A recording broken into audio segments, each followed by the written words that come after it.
Greetings, everyone. I'm Diana Punko, an inpatient consultation-liaison psychiatrist at Weill Cornell New York Presbyterian Hospital. I'm honored to welcome you to our session, ADHD and Pregnancy and Postpartum, Navigating the Promise and Pitfalls of Treatment and Consultation-Liaison Psychiatry. This session was designed to address a significant and often overlooked gap in psychiatric care. Historically, pregnant and lactating individuals have been excluded from medical research, which has left clinicians uncertain about how to manage psychiatric conditions in this population.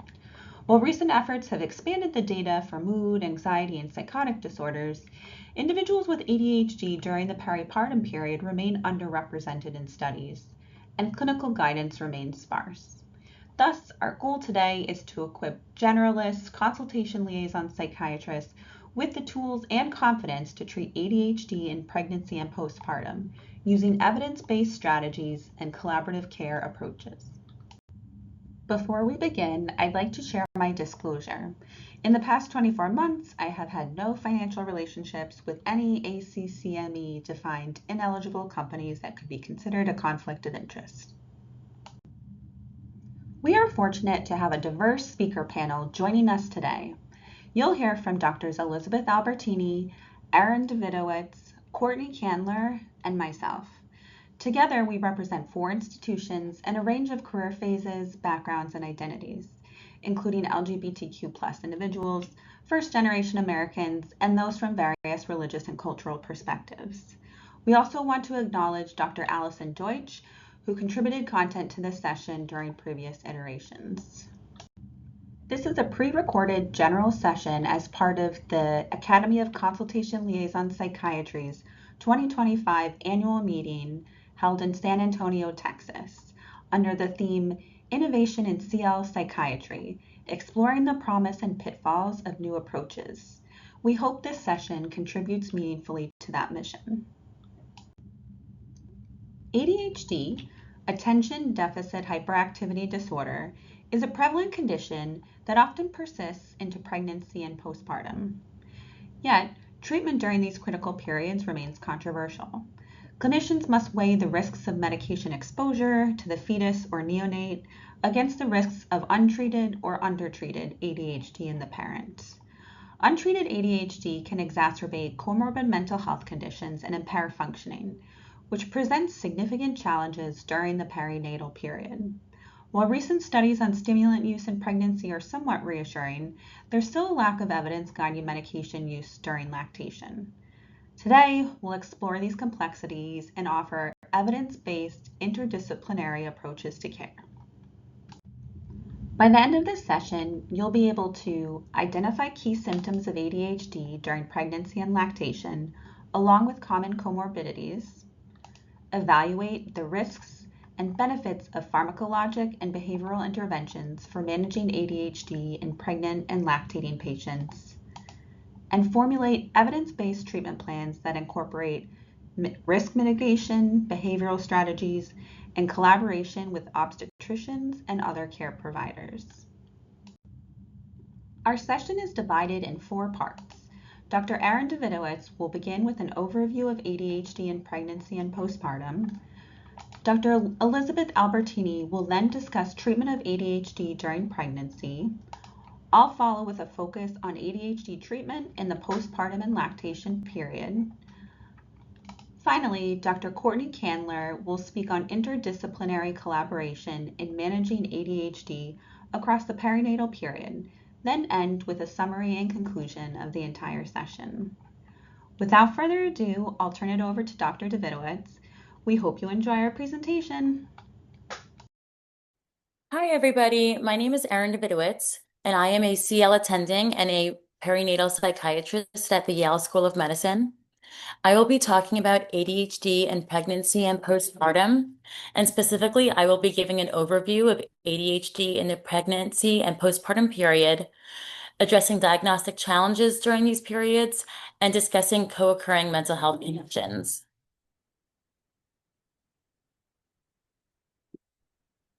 I have nothing to disclose.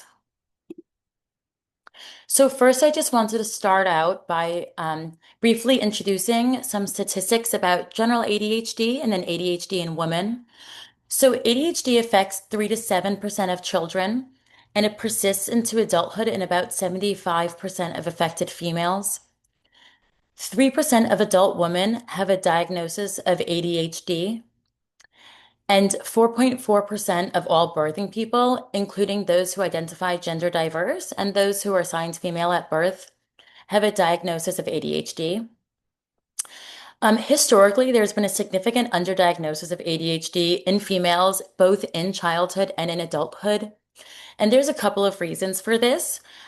Historically, it has been thought to be a diagnosis mostly associated with men because males usually presented with more externalizing symptoms, and those who are assigned female at birth usually presented with more internalizing symptoms of ADHD, including inattention, and that was more easily missed.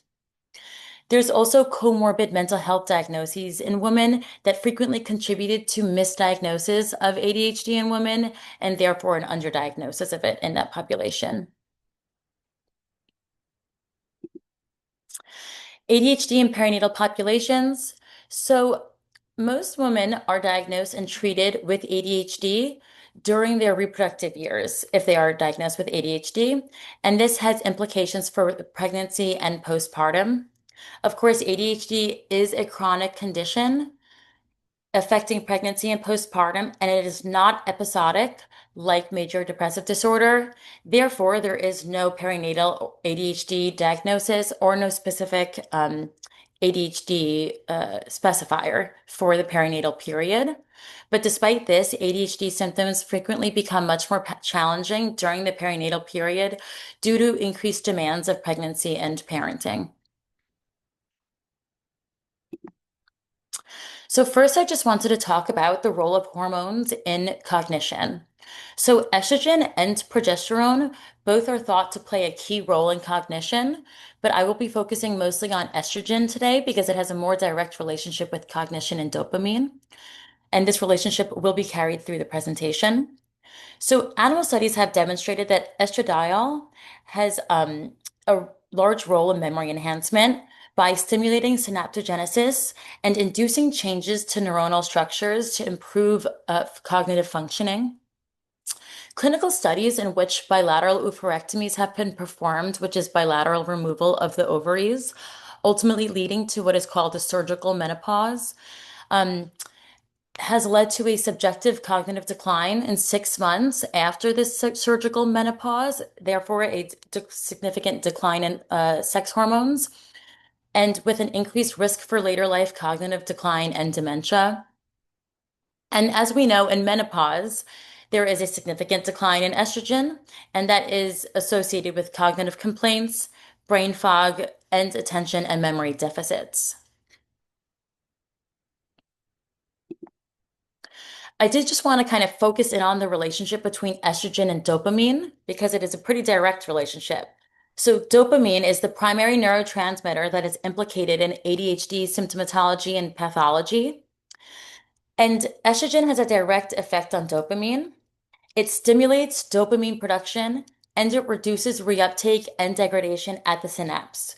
So when there's an increase in estrogen, there is an increase in dopamine. And when there's a decrease in estrogen, there's a decrease in dopamine. And that's an important relationship to remember. So first to start off with pregnancy. So how is ADHD affected in pregnancy? And there's three main core areas that I'm going to focus on, both in pregnancy and in postpartum, and how ADHD is affected in those two periods. The first area that I'm going to be focusing on is sleep deprivation. Now, sleep deprivation is a factor that is often associated with postpartum only, once, we're staying up with the newborn or the baby and taking care of the newborn. But it is under considered in pregnancy as a contributing factor to psychiatric symptoms in pregnancy. There's many reasons why one would experience sleep deprivation in pregnancy, and that's pretty severe, significant reflux disease. Acid reflux can happen, especially in the third trimester. Nausea and vomiting. There's an increased frequency of urination. There's a lot of muscle aches and body pains, mostly round ligament pain and back pain. Many people can report new snoring that they haven't experienced before because of the increased weight gain from pregnancy. There's increased risk for restless leg syndrome in pregnancy and also fetal movements, keeping pregnant individuals up at night. Something I do want to mention about sleep deprivation, it does have an established bidirectional relationship with ADHD, and it is widely accepted that sleep deprivation worsens ADHD symptoms. There's also longitudinal relationships suggesting that the relationship is significant enough that sleep disturbances in early childhood are a risk factor for a subsequent development of an ADHD diagnosis later on. So that's the first area I wanted to focus on how ADHD is worsened in pregnancy. The second area is the new responsibilities and the number of new responsibilities.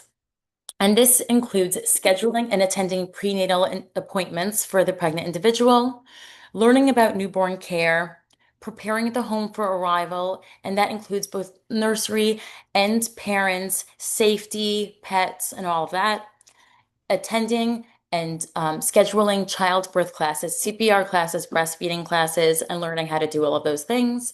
There's a lot of financial planning that happens during pregnancy in preparation for the postpartum period with baby. There can be a high work demand, which can increase in anticipation of maternity leave. So in anticipation of work stoppage, some people will kind of pick up a lot of work to wrap things up. And if there are pregnancy complications such as gestational diabetes or gestational hypertension, which does have an increased risk in populations and individuals with ADHD, then there's an additional need to adhere to a certain diet, to certain medications, and to other regimens, all which adds to the amount of tasks and responsibilities that have to be taken care of. The third area I want to focus on in the pregnancy and postpartum period is the role of hormones.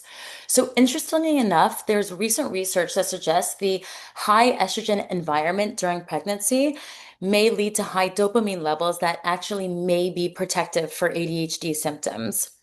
There was a preliminary study done in 2022 by Baker et al. And looking at 25 pregnant females, there was actually no between group differences in ADHD symptoms in groups who were continuing their ADHD medications as prescribed versus those who stopped taking their ADHD medications. And if you look at this graph below, it just shows you how significant the peak in estrogen is during pregnancy, and then how significant that drop is immediately after delivery. And I just wanted to include this to kind of visualize how much it really climbs and how much it drops.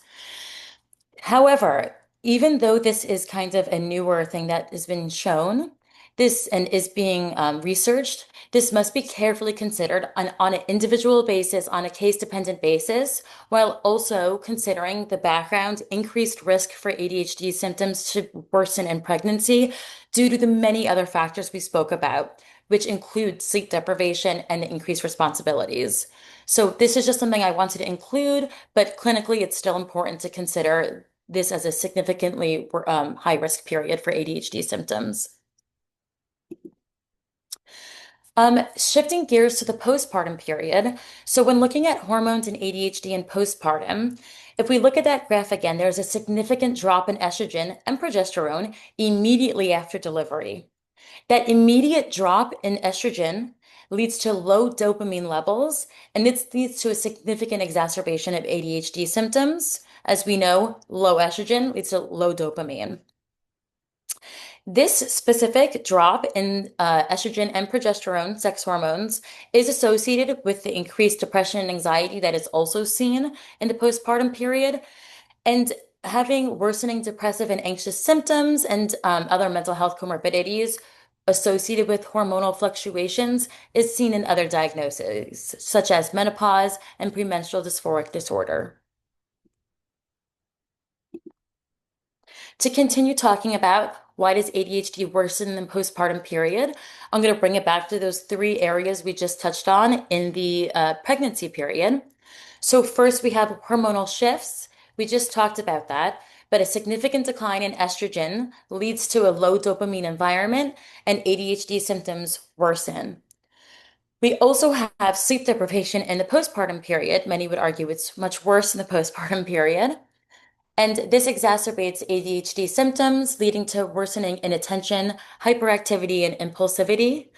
And this mechanism is modulated by the prefrontal cortex and the dopaminergic system.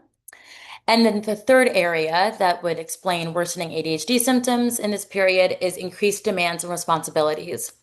There's postpartum recovery self-care, which is frequently not spoken about as a responsibility in the postpartum period, but that includes if the pregnant individual undergoes vaginal delivery or a C-section. They both demand high levels of self-care and ability to take care of self in that period.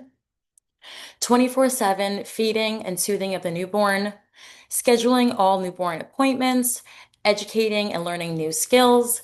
And that line, educating and learning new skills, does not properly encapsulate the amount of new skills and the intensity of these skills and how quickly they need to be learned in that period.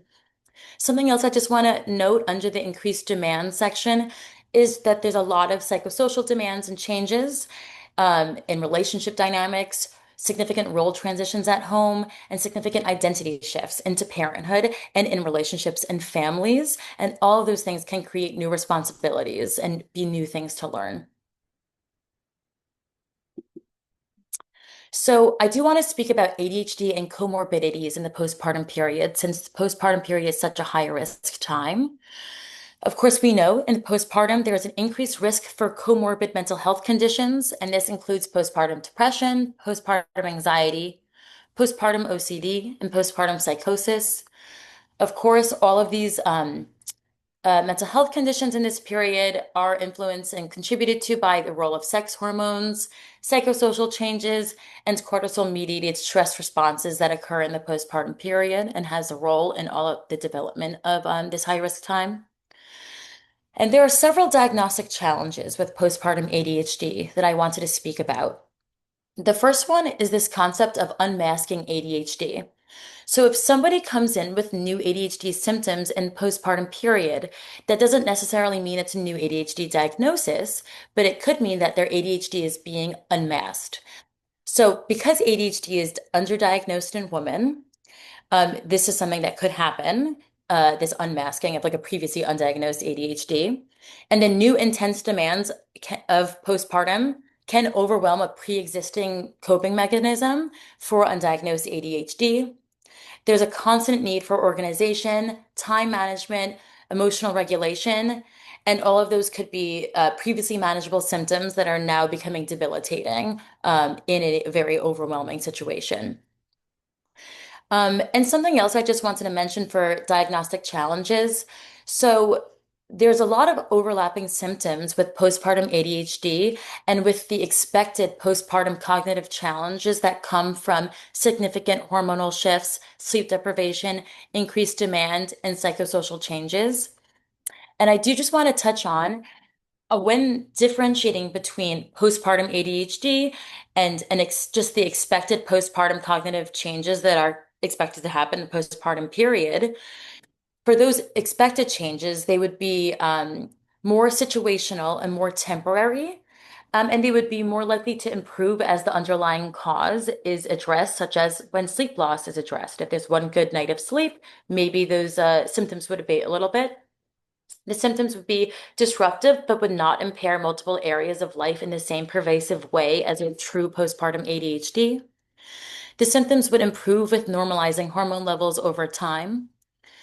And the emotional dysregulation would be less severe and more directly connected with specific stressors in the postpartum period and not just like this generalized worsening emotional dysregulation. I do want to keep talking about comorbidities with ADHD in postpartum. So ADHD itself is an independent risk factor for postpartum depression and anxiety. There was a recent study from Sweden with a large cohort of pregnant women that demonstrated the prevalence of postpartum depression in women with ADHD was actually fivefold higher than in women without an ADHD diagnosis, and the prevalence ratio was officially 5.09.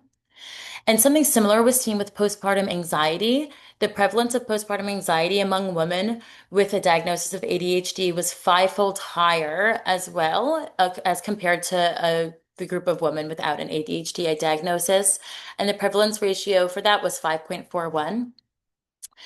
These prevalence ratios were determined after controlling for other mental health conditions and other confounding factors, including socioeconomic status and educational level. And women with more severe ADHD symptoms requiring pharmacotherapy were at the greatest risk of this. Something that is important to note is that ADHD symptoms that were stable across pregnancy for women who discontinued their psychostimulants, those women still presented with clinically significant increase in postpartum depression. So even in those who had controlled ADHD symptoms during pregnancy, and they just had the diagnosis of ADHD, was enough to increase the risk for postpartum depression. So the key takeaways from this talk, just wanted to touch base again. So ADHD is underdiagnosed in women, and it is mostly diagnosed and treated during reproductive years, which has implications both for pregnancy and postpartum. Estrogen plays a significant role both in cognition and in dopamine levels. ADHD symptoms are more challenging in pregnancy and the postpartum period due to three core areas, which is increased responsibilities and psychosocial changes, sleep deprivation, and hormonal shifts. The diagnostic challenges due to increased risk for other psychomorbidities in the postpartum period, and the diagnostic challenges that occur with postpartum ADHD versus the expected cognitive changes that occur in the postpartum period, and that ADHD itself is an independent risk factor for the development of postpartum depression and postpartum anxiety. These are my references, and thank you for listening. I do want to introduce the next speaker is Dr. Elizaeth Albertini, and she will be discussing the treatment of ADHD in pregnancy. Thank you. Hi, I'm Dr. Elizaeth Albertini. Today I will be talking about treatment options for ADHD in pregnancy. I have nothing to disclose at this time. General outline for today's talk. First, I will go over general treatment considerations for patients during pregnancy. Then we'll go into more detail about the decision-making process. And then specifics on pharmacological treatments as well as non-pharmacological treatments. I have this picture just to show some of the internal stressors that women face during pregnancy while trying to also manage their other daily tasks.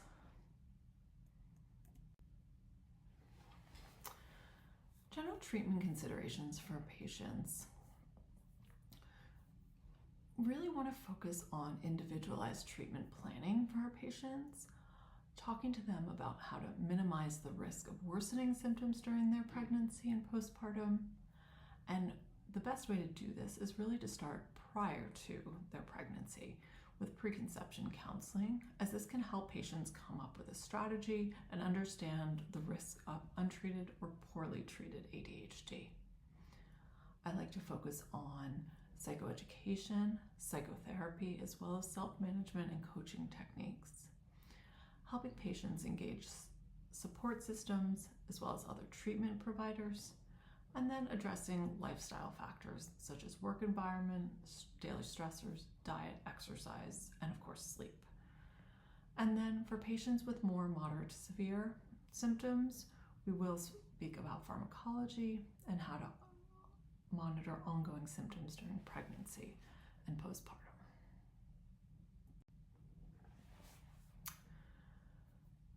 In terms of a decision-making process, I do like to educate patients on their own, but then also pull partners in to the conversation where that feels appropriate. We'd like to focus on the risks of untreated symptoms as well as the risks of medication. So what might the risk be of this patient driving while not on medication? What would their work be like? What kind of work do they do? Is their work something that they've done before off of medication, or have they never worked in this job while unmedicated? We also need to ask them to think about other activities in their daily life that might require a lot of multitasking. So are they responsible for other household activities, elderly adults in their family, or other kids that might be living in the home. We also want to be thinking about comorbid mood symptoms and what impact these might have on their day-to-day life during pregnancy, as well as the impact of ADHD or poorly treated ADHD on the mood symptoms themselves. If we are deciding to use medications, then we think about how do we titrate them to the lowest effective dose and reduce the number of medications to whatever the minimum beneficial amount might be. That said, we want to be careful not to underprescribe, as this might end up causing them to have two exposures, both the exposure of the medication as well as the exposure of the illness itself.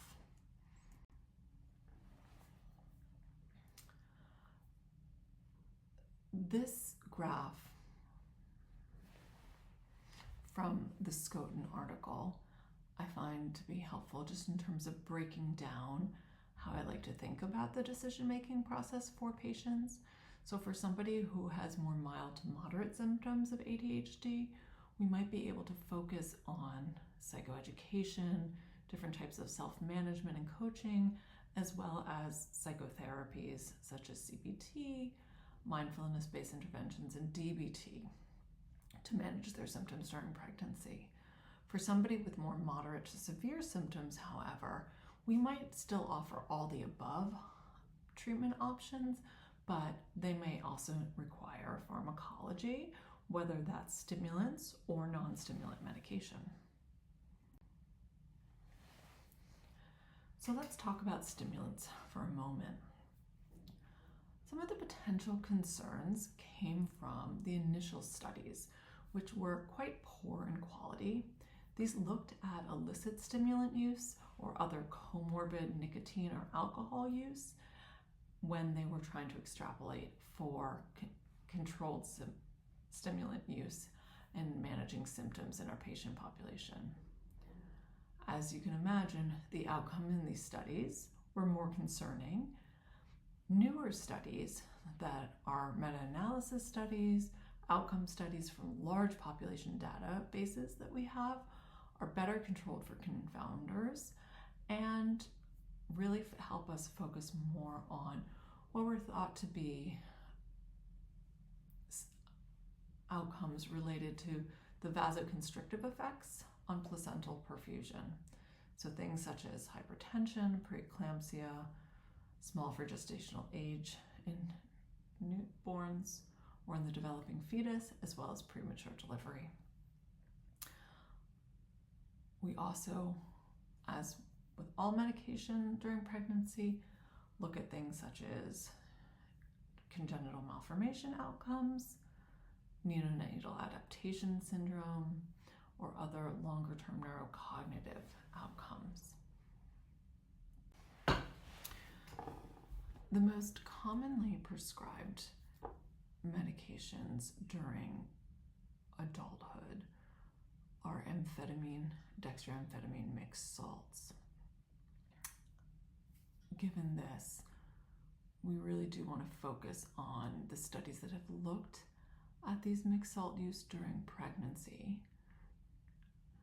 What we see is that risk for congenital malformations, which at first in those initial studies raised some concerns about malformations, cardiac malformations as well as GI malformations, do not seem to have nearly as high risks in future studies that we've seen.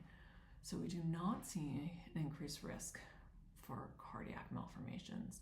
There was one study that still had a minor increased risk for gastroschisis, but this was not dealt with well, and there was confounding in the study.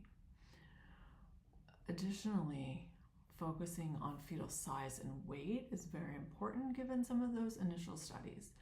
There are some studies that continue to show that, but once we rule out other factors such as maternal psychiatric illness and substance use, we no longer have the association.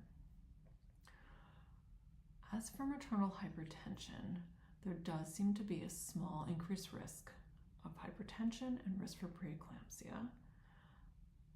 That said, those risks tend to be dose dependent, where amounts less than 40 milligrams do not carry as high risk, and under 20 do not show as any risk at all for preeclampsia or premature delivery in many studies. Lisdenafexamine is another medication that I want to bring up here because it is much more commonly seen now. That said, we still have quite limited data on it, but given that it's a prodrug that's converted into dextroamphetamine, oftentimes you might see clinicians using data from amphetamine, dextroamphetamine mixed salts to extrapolate for Vyvanse. And this is something to explain to patients how they're not quite the same, and we still are not sure specifically for Vyvanse longer-term outcome data. The second most commonly prescribed stimulant is methylphenidate. For congenital malformations, we do not see a high increased risk of cardiac or gastroschisis, although there does seem to be a small increased risk in 1 or 2 studies. Again, the concern for hypertension and preeclampsia does appear much smaller than initially was thought, but does also appear to be dose dependent, so something to be thinking about in terms of the dosing of the medication.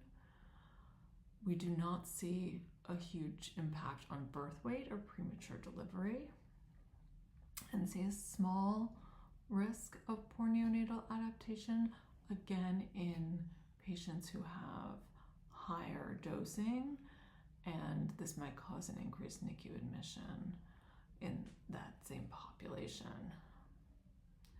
The longer-term outcome data is starting to come back and has been quite reassuring. So we do not see an increased risk in neurodevelopmental disorders or autism spectrum disorders when we have exposure to methylphenidate or amphetamines in the most recent article by Bang Madsen. I'd also like to talk for a moment about other pharmacological interventions that are non-stimulants. Bupropion for some patients has been shown to be effective. While it's a little bit less effective than stimulants on the symptoms of ADHD, you may see benefits for comorbid depression and or tobacco cessation. Most of the data that we have is actually on this tobacco cessation population. From that, we have seen that there does not seem to be an increased risk of congenital malformation, included in cardiac, than the general population. We also do not see an significant impact on the mean birth weight or gestational age at delivery. Other medications such as tamoxifen have limited data but do not seem to be associated with major congenital malformations. From what we've seen, guanfacine, clonidine have very limited data in pregnancy, but also tend to be used more in the pediatric ADHD population, although if you are working in a setting that has a higher teen pregnancy, you might see this more often. So it's something to really counsel patients on the limited data that we do have. A newer medication on the market is viloxazine, which we have no published data at this point. So we would prefer alternative agents until more information can be published. In addition to pharmacology, we really want to focus on other types of interventions such as psychoeducation and coaching. Psychoeducation is really helping patients understand what the signs and symptoms are, as well as risk and protective factors for their ADHD. We want to help them think about co-occurring conditions and also what the natural course of ADHD across pregnancy and postpartum looks like and when they might be more vulnerable. We want to help them understand the complexities of time management in early parenthood, what home responsibilities shifts might be like, and then balancing out external factors like work and return to work.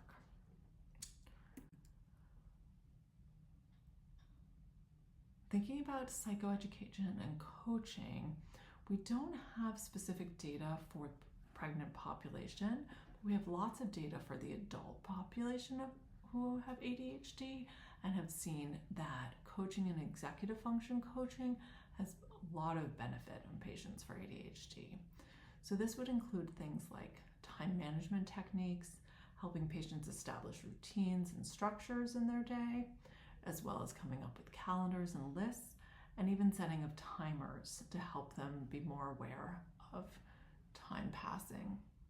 We want to help them establish breaks and eating schedules, as well as ways of thinking about how to have workload reduction or reorganization of workload and timing, as well as how to use exercise as a way of helping them manage their symptoms. In addition, we think of other types of therapy, and mostly CBT-based therapies have shown to be quite effective treatments for patients with ADHD.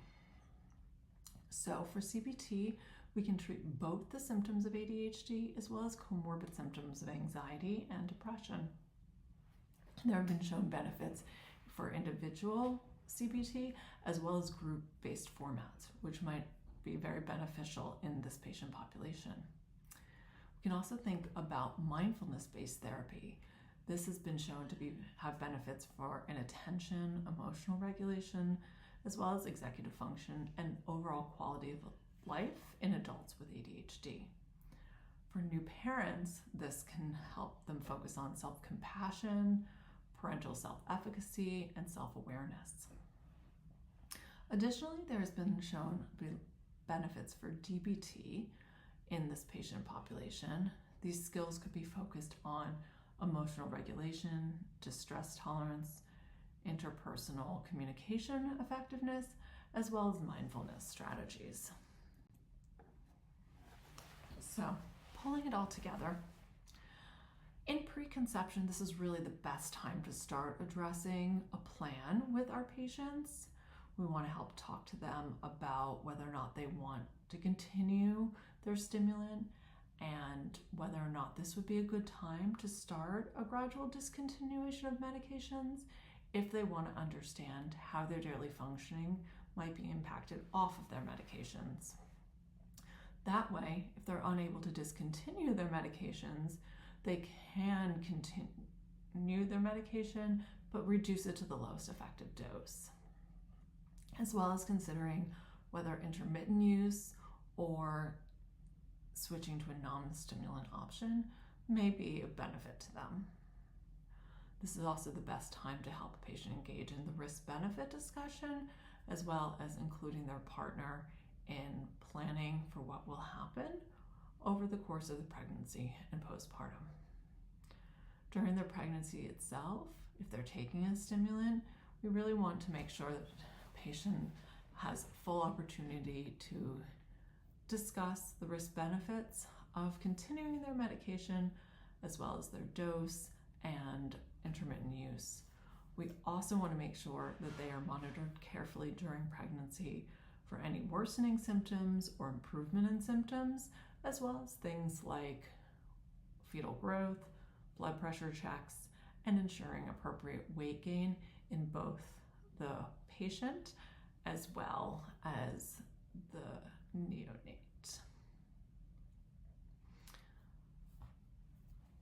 At birth and during breastfeeding, this category I'm going to leave to our next discussant, Diana Punko, who is going to take off right where I left off, which is at the time that the baby's born. So I will turn things over to her now. Just quickly, this is my bibliography, and thank you so much for your time.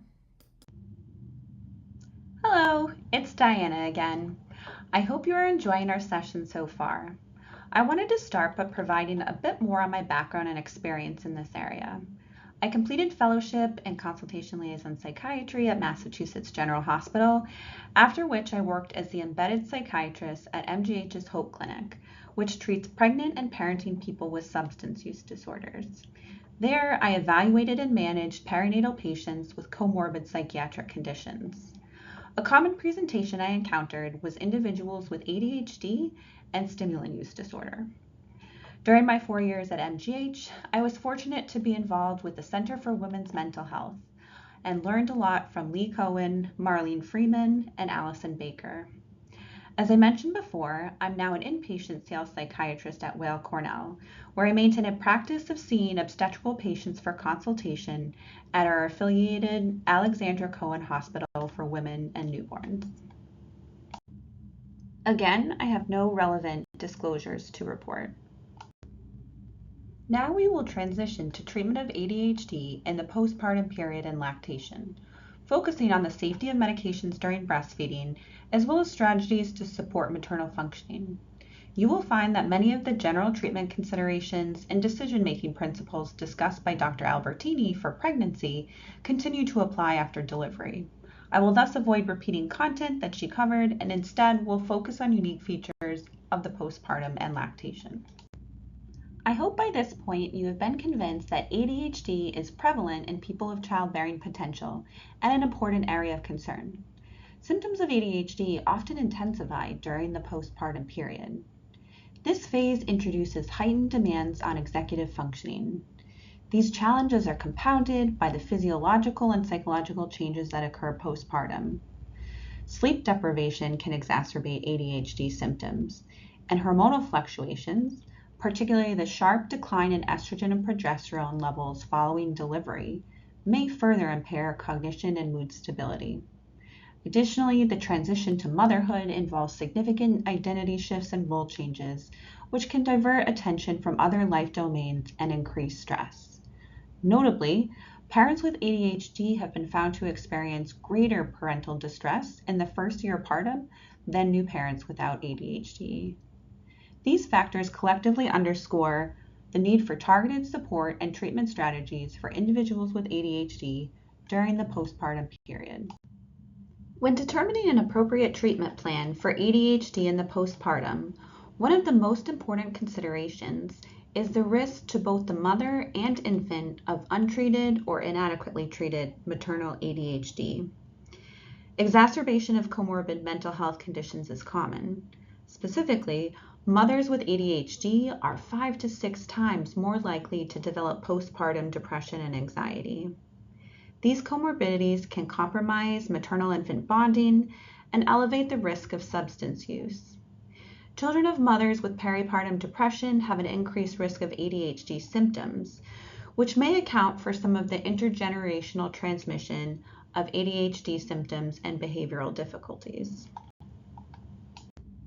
This figure from a recent systematic review on parental ADHD and pregnancy in the postpartum demonstrates that parental ADHD is associated with lax or overreactive parenting styles and home chaos, which in turn can lead to increased risks of ADHD and aggressive behavior in the developing infant. Untreated ADHD can significantly impair a parent's ability to manage daily responsibilities, including infant care, household organization, and keeping medical appointments. These impairments can ripple outward, affecting interpersonal relationships and contributing to family conflict.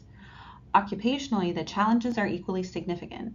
Returning to work after parental leave can be especially difficult for individuals with ADHD. Studies have shown impaired work performance and inability to maintain employment, which can lead to severe financial consequences for a growing family. Safety is another critical concern. ADHD-related distractibility and impulsivity can impair driving, increasing the risk of accidents. In severe cases, untreated symptoms may raise concerns about infant safety and lead to involvement with child protective services. In the next slides, we'll explore how to support maternal functioning through both pharmacologic and non-pharmacologic strategies, and explore how to weigh these listed risks against potential medication exposure during lactation. Patients with mild to moderate ADHD may be able to manage adequately with behavioral interventions alone. Many of these strategies overlap with what Dr. Albertini discussed: psychoeducation, coaching, cognitive behavioral therapy. I would like to highlight the importance of sleep hygiene, which is a major challenge in early parenthood. A patient's partner and family, when available, can provide additional support through task delegation and infant care assistance. Before we dive into the safety profiles of specific ADHD medications, it's important to ground ourselves in the general principles that guide prescribing during lactation. In the absence of robust guidelines, clinicians often rely on pharmacokinetic measures to estimate infant exposure. Two key metrics are the relative infant dose and the milk to plasma ratio. Relative infant dose values below 10% are generally considered acceptable, suggesting minimal risk to the breastfeeding infant. However, these measures have limitations. They don't account for maternal metabolism, infant age, weight, or developmental stage. To support clinical decision-making, we turn to trusted resources like the LactMed database, Hale's Medications in Mother's Milk, and Briggs Drugs in Pregnancy and Lactation. These references summarize available data on milk concentrations, relative infant doses, and reported adverse effects. There are also practical strategies to minimize infant exposure. You can use the lowest effective dose and limit polypharmacy. Consider intermittent use of medication on an as-needed basis. Time medication administration immediately after breastfeeding or during the longest infant sleep interval. With these principles in mind, let's now explore the safety profiles of specific ADHD medications during lactation. ADHD medications fall into two main categories: stimulants, which are the gold standard for moderate to severe ADHD due to their high efficacy, and non-stimulants, which are typically used when stimulants are ineffective or poorly tolerated. When it comes to lactation, the evidence base is limited. In the aforementioned 2021 systematic review by Kittel-Schneider and colleagues, they rated the quality of available data on ADHD medications during breastfeeding as low or very low, using the grade system. It's also important to interpret existing studies cautiously. Many are confounded by indication or severity, involve medications used for other conditions, for instance, clonidine for hypertension at higher doses, or reflect non-therapeutic use, such as stimulant misuse via intravenous or intranasal routes. With these limitations in mind, let's now turn to what we do know about specific ADHD medications and their safety profiles during lactation. All stimulants are excreted in human breast milk. As a class, because stimulants increase dopamine, they could impact milk production, particularly in those who have not yet established lactation. Stimulants have been shown to reduce serum prolactin levels in postpartum people. However, studies did not report effects on milk supply. Because of their rapid onset, stimulants have an advantage of being able to be used on an intermittent, as-needed basis rather than a daily scheduled medication. Let's start with amphetamines, which include amphetamine mixed salts, dextroamphetamine, and lisdexamphetamine. Amphetamines are classified as lactation risk category L3 by Hale, indicating moderate risk. At therapeutic doses, the relative infant dose ranges from about 2.5% to 7.25%, which is below the 10% threshold generally considered acceptable. However, they have higher milk transfer than methylphenidate and potential for infant toxicity. Some reports note poor sleep and irritability in exposed infants, though others found no short-term adverse effects or developmental concerns. Historically, amphetamines were considered contraindicated in breastfeeding by the American Academy of Pediatrics, but more recent guidance emphasizes individualized assessment, with LactMed now recommended for up-to-date safety information. If prescribed, monitoring for irritability, insomnia, feeding difficulties, and agitation is essential. Methylphenidate and the related dexmethylphenidate are broadly considered safe during breastfeeding, with low milk transfer and minimal reported infant effects. These medications fall under lactation risk category L2 and Hale's classification, indicating a safer profile than amphetamines, which is class L3. The reported relative infant doses are well below 1%, with values ranging from 0.16% to 0.7%, suggesting minimal exposure to the infant. The American Academy of Family Physicians supports the use of methylphenidate during lactation when medically necessary. As with any psychotropic treatment during breastfeeding, monitoring for infant irritability, insomnia, and feeding difficulties is recommended. Overall, methylphenidate offers a favorable balance between maternal symptom control and infant safety. Non-stimulants are also present in human breast milk. The main non-stimulant medications used for treatment of ADHD include atomoxetine, bupropion, alpha-2 agonists, and viloxazine, which received recent FDA approval in the United States for the treatment of ADHD in children in 2021 and adults in 2022. Let's begin with atomoxetine, a norepinephrine modulator. It's Hale lactation risk category L4. There's no information available on the relative infant dose, but per manufacturer Lilly, it is said to be excreted in the milk of rats. Properties of the medication, including low molecular weight, long half-life, suggest that it's likely present in human milk. There are no published reports on effects on nursing infants, but Lilly shared that 2 infants slept longer than usual after being breastfed by mothers taking atomoxetine. Because of the limited data, overall caution is advised. Viloxazine is a serotonin norepinephrine modulating agent. The relative infant dose is 1%, and the Hale lactation risk category is not rated. There's no data available on the safety of viloxazine in the perinatal context or studies of viloxazine while breastfeeding. Because there's particularly little data here, viloxazine is not considered to be a first-line treatment for ADHD in a patient who is lactating. Bupropion is an off-label option for ADHD that is generally less effective than stimulants for core ADHD symptoms.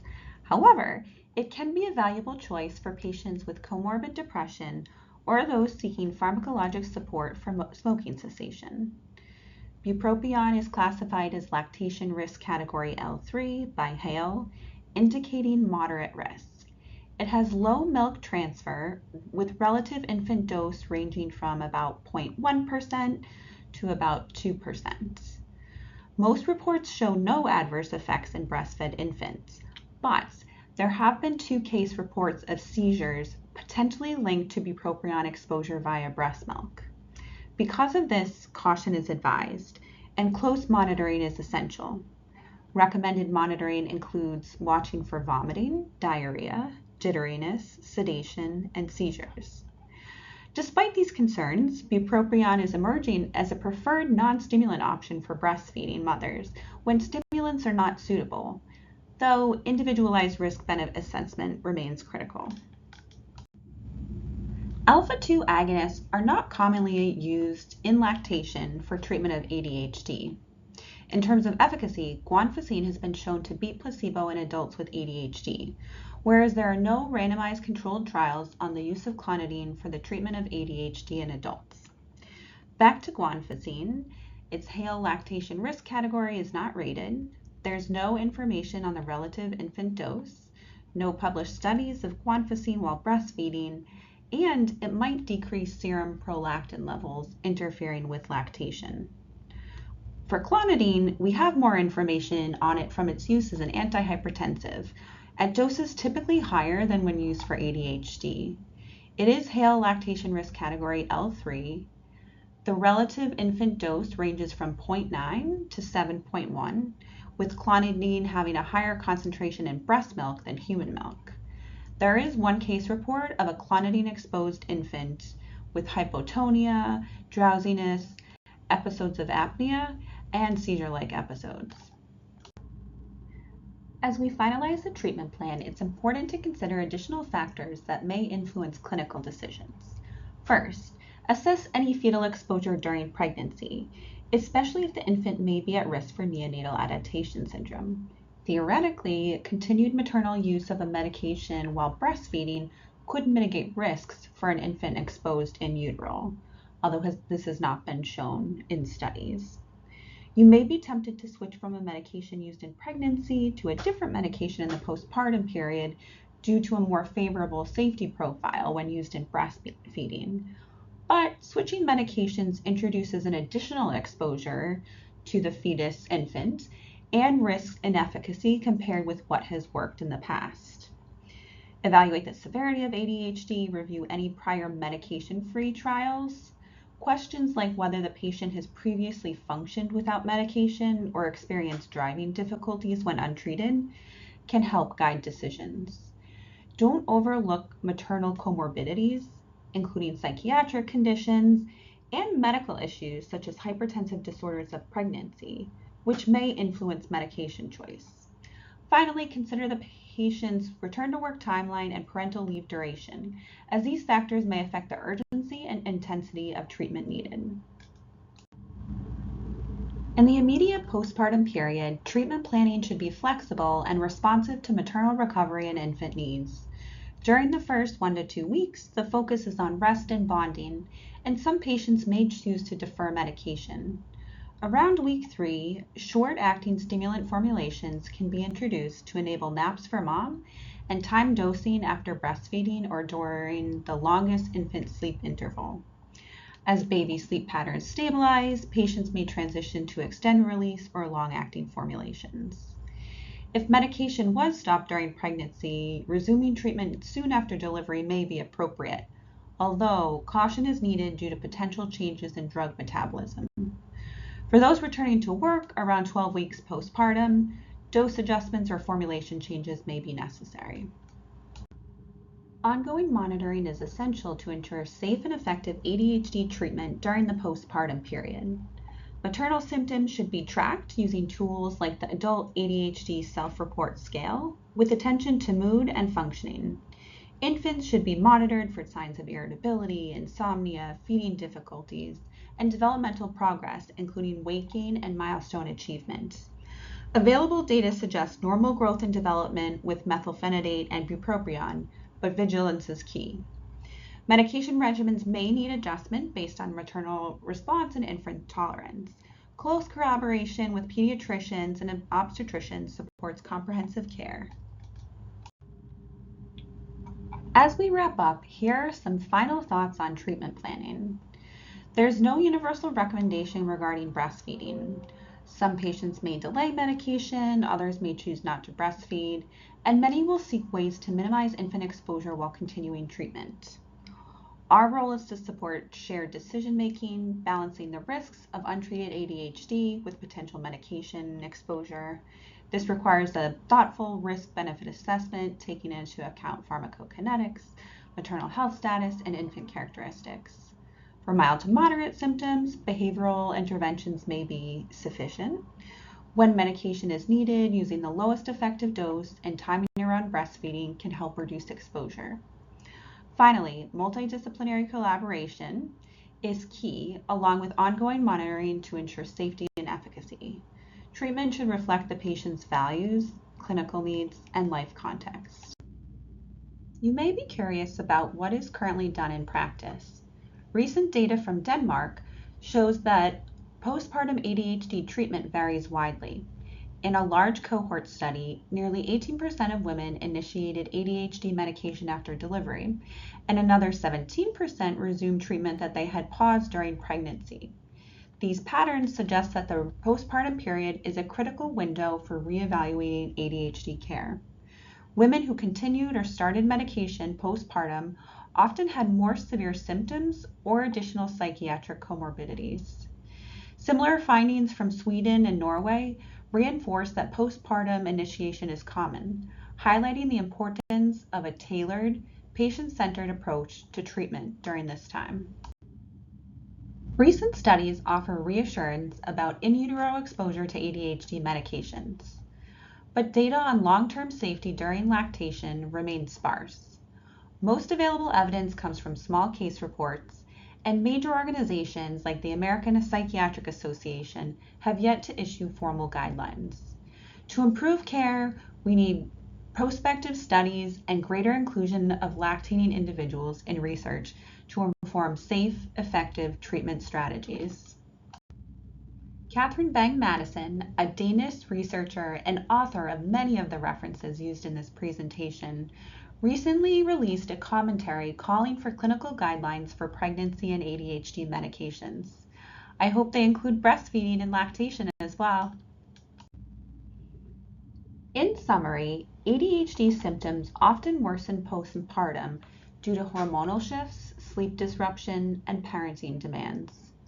Untreated ADHD increases risk of depression, anxiety, impaired maternal function, and safety concerns.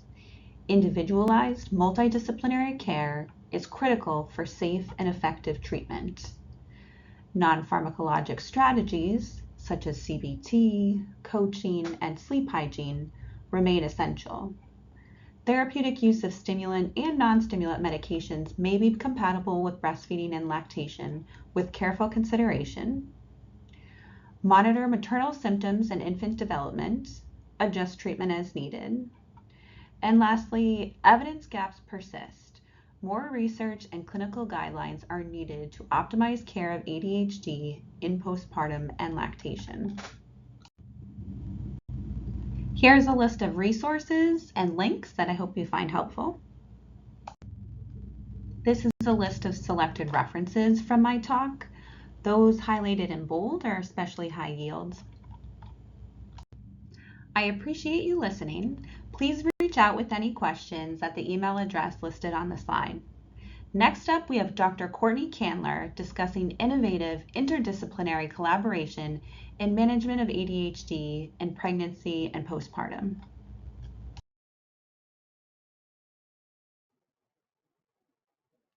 Hello everyone, I am Dr. Courtney Kandler. I am a child psychiatrist who also works in the perinatal space.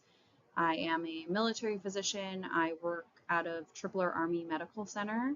And today I'm going to be talking to you all about the interdisciplinary collaboration in management of ADHD in pregnancy and postpartum. With respect to the following presentation and the 24 months prior to this declaration, there have been no financial relationships of any kind between myself and any ACCME defined and eligible company, which could be considered a conflict of interest.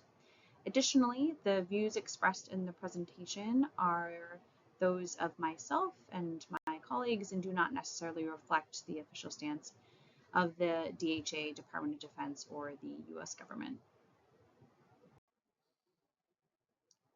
All right, so why team-based care? As reviewed in the 3 preceding sections, ADHD has demonstrable impacts in the pregnancy and postpartum period. In brief, ADHD symptoms can become more difficult to manage as birthing individuals deal with the demands of pregnancy and parenting due to a variety of different reasons, including the potential worsening of ADHD-associated cognitive symptoms, particularly in the postpartum period, increased medical appointment load during pregnancy, the development of pregnancy or postpartum specific medical complications, and then later on the significant executive and self-regulation functioning required in parental tasks and activities. The takeaway being that these are individuals with complex health and social needs, and these complex needs often exceed the capacity of single specialty care. And this is where team-based care comes in.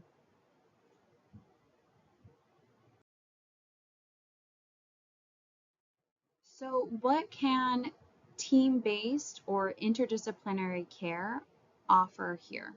So let's start off with the definition.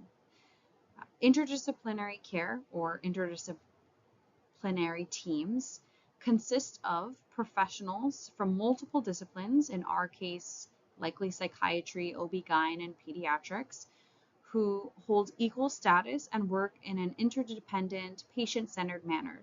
Health professionals complete discipline-specific assessments and treatment, communicate frequently, share decision-making, and collaborate to establish coordinated plans and patient treatment goals. Team-based care offers an approach with numerous benefits, including improved patient outcomes and satisfaction, efficient use of staff time, improved staff satisfaction, and decreased monetary expenditure. It can enhance treatment access, care quality, and clinical communication, especially in managing individuals with complex health and social needs. So what does the literature say about the benefits associated with interdisciplinary care in the perinatal period? There's minimal data on outcomes of integrated care models for perinatal mental health. Much of the existing literature revolves around program descriptions or feasibility studies. Additionally, much of the published literature on integrated care of perinatal mental health primarily focuses on identifying and managing postpartum depression. There are no studies explicitly examining the interdisciplinary care of ADHD in the pregnancy and postpartum window.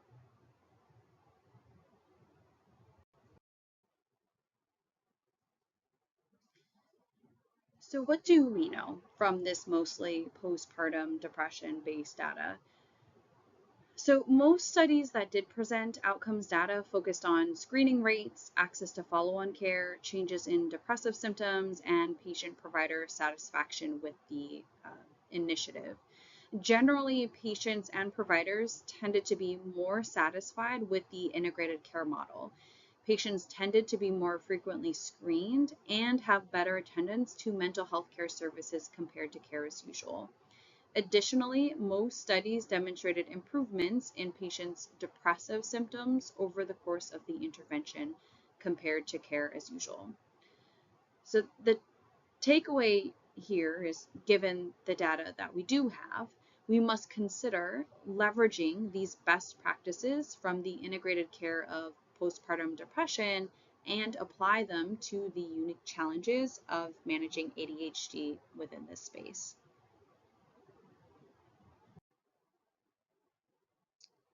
All right, so it's not clear that there is a single best approach to integrated care for this patient population. There are various existing models of care when examining the literature on coordinated interdisciplinary care during the perinatal period. And when we're thinking about the management of ADHD, we're most likely looking at these outpatient-based frameworks. Existing models are depicted here within this graphic, and I'll just go through them briefly. So we have inpatient programs, which can include mother-baby units, perinatal mental health units, perinatal mental health services embedded in a general adult psychiatric unit, to name a few. And generally, these are meant to support birthing persons requiring intensive care for severe perinatal mental illness. Lumped within this type of program, I've included intensive hospital day programs. These are comprehensive, specialized, interdisciplinary perinatal mental health care, again, for severe perinatal mental illness, with their particular goal to minimize disruptions to family and the home life. So interventions are generally provided during daytime hours and include a range of individual and group treatment type services. The next big bucket would be community and outpatient clinics. These offer individualized, accessible consultation for and treatment of perinatal mental health issues outside of the hospital setting. When looking in the literature, these are pretty varied in indication, team compositions, and services offered.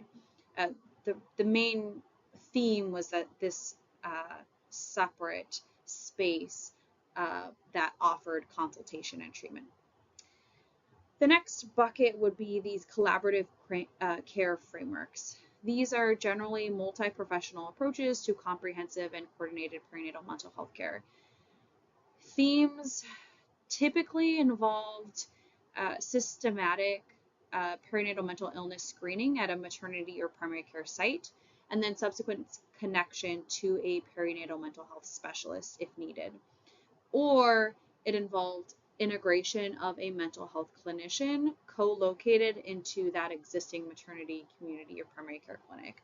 The emphasis within these sort of initiatives were on warm handoffs, in-person introductions, real-time information sharing, scheduled communication between maternity and mental health care providers.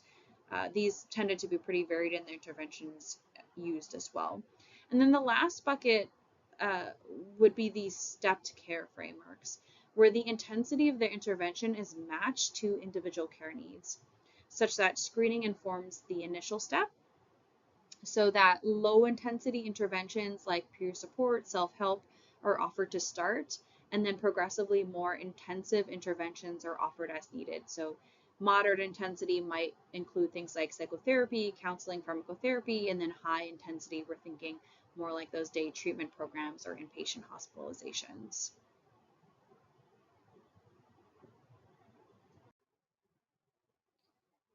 All right, so we've talked about the different existing models of interdisciplinary care for perinatal mental illness in general. And now I'm going to transition to talking about the challenges and gaps in implementing these sorts of initiatives, in particular in the treatment of ADHD during the perinatal period. So to start, a big one to consider is communication barriers, such as differing treatment philosophies between specialties, whereby that specialty's identified patient narrows the clinician's focus to one person, likely the birthing individual, such that the idea to collaborate with the doctor of that birthing person's child, for example, might not be a typical consideration. Additionally, within this communication barriers bucket, historically, there's been uncertainty among healthcare providers regarding the optimal management of ADHD in the perinatal period, as literature here has been sparse, and it's evolved certainly recently, but healthcare providers may lack the experience or training in general perinatal mental health, or more specifically in the management of moderate to severe ADHD in this setting. And in settings of uncertainty, it is not uncommon for a clinician to take on a more conservative, risk-averse approach, whereby discontinuation of all pharmacologic intervention is recommended. And then when clinicians operate within the standard fragmented referral care system, whereby specialties exist within silos, there's little incentive or consideration of alternate possibilities of how treatment can be approached. So, and this kind of leads to the second challenge, which are systemic barriers. So even if an individual sought to bridge these silos and establish interdisciplinary care, if the pathway doesn't exist, systemic barriers such as time constraints and limited reimbursement mechanisms further stall interdisciplinary initiatives before they can even get off the ground.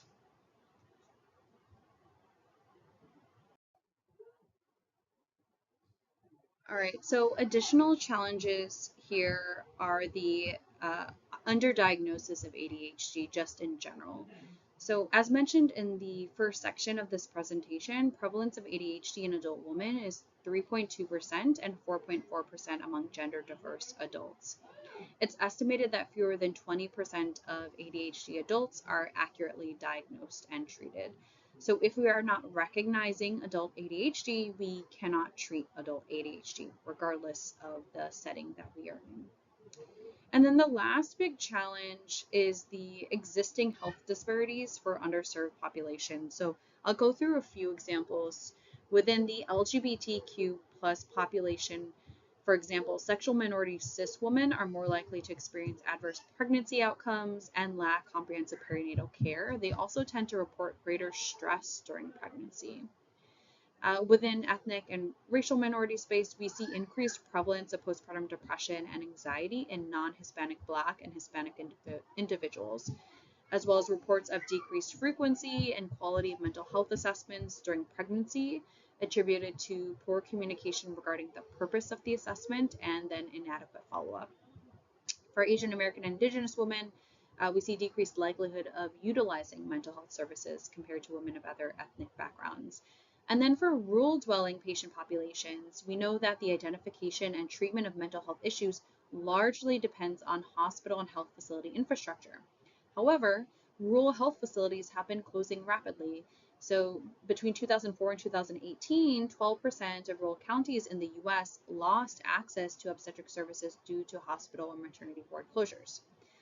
Additionally, we also know rural areas experience shortages of available psychiatric care and mental health providers. What's the so what? Already, these underserved patient populations experience disparities in quality and access to perinatal care, including perinatal mental health care. In the implementation of interdisciplinary care of ADHD within the perinatal period, interdisciplinary care in and of itself, while helpful, may not directly address these disparities. It'd be important to consider incorporating trauma and culturally informed practices into these models of care so as to not further exacerbate or perpetuate these disparities.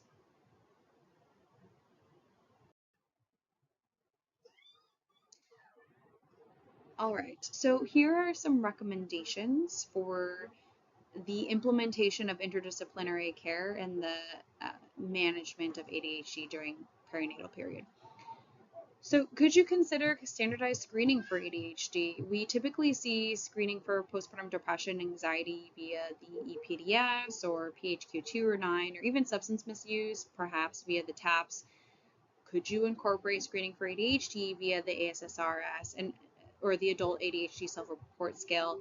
And in particular, thinking like preconception in primary maternity care settings, or even in pediatrics, possibly when parents have their kids evaluated for ADHD. The second recommendation is the consideration of implementing actual integrated care pathways. So can you formalize links between maternity, mental health, and primary care services at your facility? Can you integrate behavioral health staff directly into obstetric and primary care clinics to facilitate warm handoffs or access to care? And then on a more individual level, could you, as a clinician, take on a more holistic perspective on who your identified patient is? Could that be the family unit? The third recommendation here is increased communication and collaboration in the care of individual patients via regular structured communication channels across disciplines, via shared information sharing systems and or regularly occurring interdisciplinary team meetings. And then increased communication and collaboration via things or initiatives like interprofessional or interspecialty education, like joint case conferences, didactics led by other specialties or professions. If we can educate each other as clinicians, we can appropriately and accurately inform our patients as they make these important decisions regarding their care. This is particularly important in the current climate of distrust and skepticism in the profession and industry of medicine, as well as in psychopharmacotherapy. And then the last recommendation here is the prioritization of trauma-informed care principles, including in particular those of collaboration, safety, and transparency in the delivery of mental health support to all patients during pregnancy and postpartum.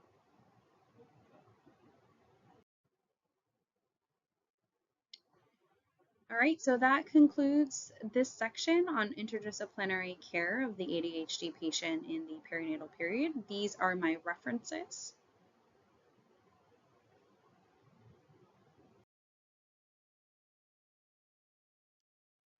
And that wraps up our entire presentation. We have a few takeaways for you in the following slides that I will go through.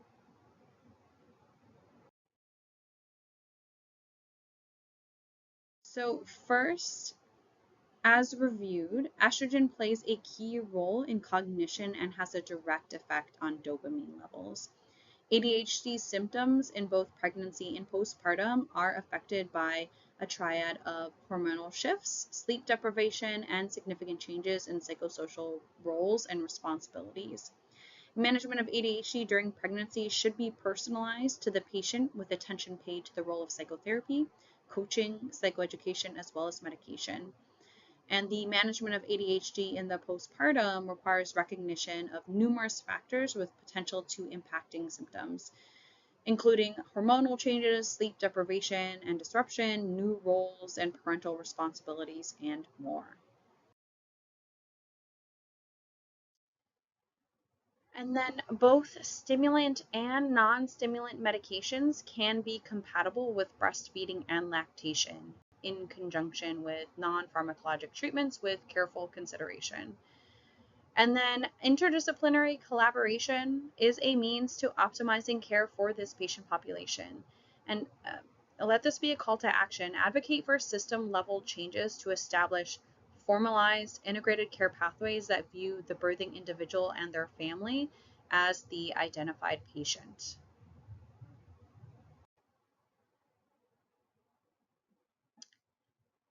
Thank you so much for listening to our presentation. Again, this was ADHD in pregnancy and postpartum, navigating the promise and pitfalls of treatment and consultation liaison psychiatry. Again, I want to say thank you so much on behalf of myself and my colleagues listed here. We've really enjoyed putting this together for you all. All right, take care.